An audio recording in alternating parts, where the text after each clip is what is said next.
मराठा साम्राज्य एक ऐसा शासनकाल जिन्होंने मुगलों की नींव हिलाकर रख दी, जिसके बाद मुगलों ने भारत की तरफ मुड़कर आज तक नहीं देखा। हम सब जानते हैं कि औरंगजेब ने छत्रपति संभाजी महाराज को कितनी क्रूरता से मारा था, लेकिन संभाजी महाराज के जाने के बाद बहुत कम लोग जानते कि औरंगजेब को हमारे हिंदू मराठा ने कैसे मारा। यह जानने के लिए कृपया वीडियो को अंत तक देखें और आपसे एक छोटी सी विनती है कि वीडियो को लाइक करें और हमारे चैनल को सब्सक्राइब करके बेल आइकन को प्रेस कर लें, जिससे हमारी वीडियो का नोटिफिकेशन आप तक पहुंच सके। छत्रपति शिवाजी महाराज मराठा साम्राज्य के संस्थापक थे। उनका जन्म 19 फरवरी 1630 को शिवनेरी महाराष्ट्र में हुआ था। उनके पिता शाहजी भोसले बीजापुर सल्तनत के सेनानायक थे और माता जीजाबाई एक धार्मिक एवं साहसी महिला थीं, जिन्होंने शिवाजी को रामायण महाभारत की कहानियां सुनाकर वीरता और नीति का पाठ पढ़ाया। शिवाजी ने मुगलों, आदिलशाही और अन्य बाहरी आक्रमणकारियों के विरुद्ध संघर्ष करते हुए मराठा साम्राज्य की नींव रखी। सन 1674 में रायगढ़ में उनका भव्य राज्याभिषेक हुआ और वे छत्रपति बने।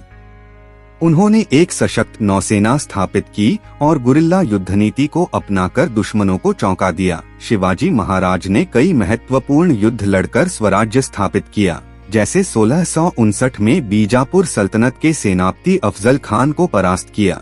सन 1665 में मुगल सेनापति जयसिंह के साथ संधि की, जिससे शिवाजी को कुछ किले मुगलों को सौंपने पड़े। 1666 में औरंगजेब द्वारा आगरा में बंदी बनाए जाने के बाद वे अपनी वीरता और नीति से बच निकले। 1664 और 1670 में मुगल प्रशासन के खजाने को नष्ट कर डाला, जिससे मुगलों को आर्थिक नुकसान हुआ। तानाजी मालसरे के नेतृत्व में सिंहगढ़ किला पुनः मराठों के कब्जे में आया।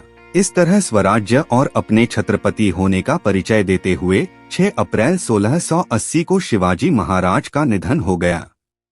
उनकी मृत्यु के बाद मराठा साम्राज्य की बागडोर उनके पुत्र संभाजी महाराज ने संभाली।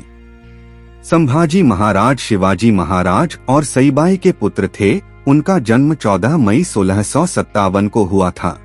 वे बचपन से ही पराक्रमी और कुशाग्र बुद्धि के धनी थे।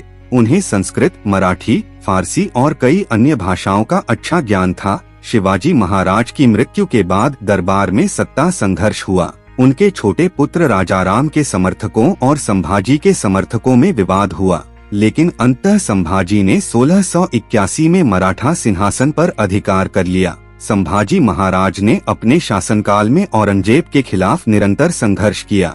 वे अपने साहस और तेज रणनीतियों के लिए प्रसिद्ध थे। उन्होंने मुगलों को महाराष्ट्र में कभी स्थायी रूप से जमने नहीं दिया। 1683 में जब बुंदेलखंड के राजा छत्रसाल ने मराठों से मदद मांगी, तो संभाजी ने उनकी सहायता की। 1683 में पुर्तगालियों और अंग्रेजों के बीच संघर्ष चल रहा था। तब उन्होंने गोवा पर हमला कर वहां के पुर्तगालियों को हराने की कोशिश की। छत्रपति संभाजी महाराज ने 9 वर्षों की अवधि में लगभग 120 से 140 लड़ाइयां लड़ी। इनमें से कोई भी लड़ाई वे नहीं हारे। संभाजी के शासनकाल के दौरान मराठों ने मुगलों के साथ लगभग 70 लड़ाइयां लड़ी।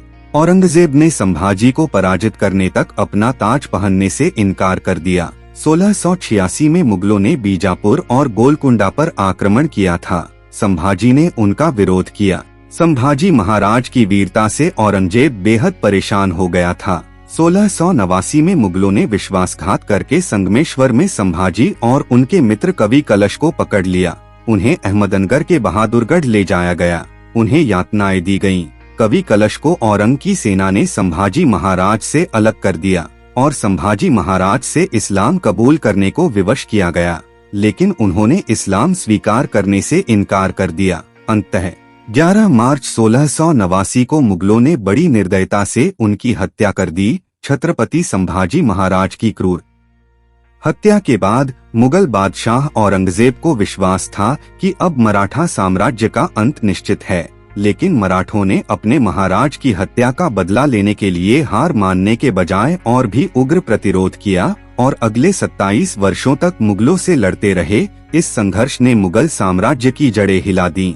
संभाजी महाराज की मृत्यु के बाद मुगलों ने रायगढ़ किले पर कब्जा कर लिया और संभाजी की पत्नी तथा बेटे शाहों को बंदी बना लिया। मराठा राज्य संकट में था। फिर मराठों ने तुरंत राजाराम महाराज को नया छत्रपति घोषित किया। मुगलों ने महाराष्ट्र में अपना प्रभाव बढ़ाने की कोशिश की, लेकिन उन्हें मराठों की छापामार युद्ध नीति का सामना करना पड़ा। मराठों ने खुले मैदान में युद्ध करने के बजाय अपने पारंपरिक छापामार युद्ध गुरिल्ला युद्ध नीति की रणनीति अपनाई। उस समय अत्यधिक युद्ध से निपुण और साहसी दो सेनानायक संताजी घोरपड़े और घनाजी जाधव ने मुगल सेनाओं पर अचानक हमले किए और उनकी आपूर्ति लाइनों को काट दिया। संताजी घोरपड़े ने कई बार मुगल सेनापति जुल्फिकार खान और कमरुद्दीन खान को हराया। मराठों ने अपने दुर्गों को पुनः कब्जे में लेना शुरू किया और मुगलों के प्रशासन को कमजोर किया। इस दौरान मराठों ने कर्नाटक और तमिलनाडु तक अपने प्रभाव को बढ़ाया। मुगलों के बढ़ते खतरे को देखते हुए राजाराम महाराज ने राजधानी को सतारा से जिंजी तमिलनाडु स्थानांतरित कर दिया।